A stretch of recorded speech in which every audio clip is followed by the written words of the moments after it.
certain attitudes get built up over time that are almost unavoidable, right? Because I get it.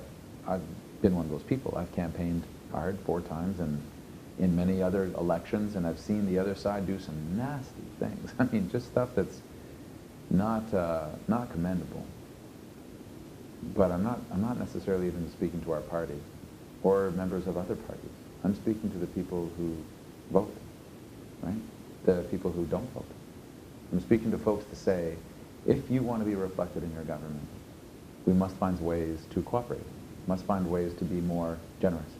And that means putting down our guns from time to time and finding the path where we get things done. I'm a pragmatist. I'm a pragmatic person. That's kind of where I come from. I love discussing, theories and philosophy and how things work and how they could work. But at the end of the day, I want to see something happen, right? Something good happen. Change for change's sake? No.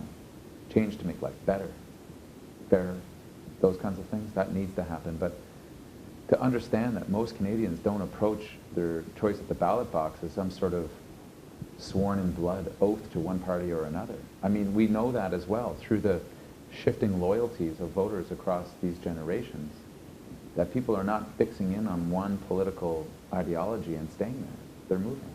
It's like jobs, right? Like, how many people going into the workforce today plan to retire in the same job in which they started, right? Live in the same town in which they're living now.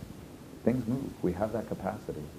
Well, with that capacity comes a need for a more earnest and consistent appeal to people to say, I can't just appeal to you as a partisan. I have to appeal to your intelligence and your thoughtfulness. And that means us, as political movements, having a little bit more humility and more openness and manifesting it, not just saying it, right? How many politicians I've heard say, I vote for me, I want to do politics differently.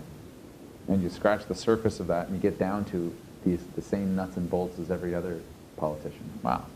If you're going to say it, then you got to do it. But doing it can be risky. Doing it can mean that you have to have some tough conversations. But the reason I'm running is for good conversation, right? And I don't, I love ideas being challenged, because we should always be challenging ourselves.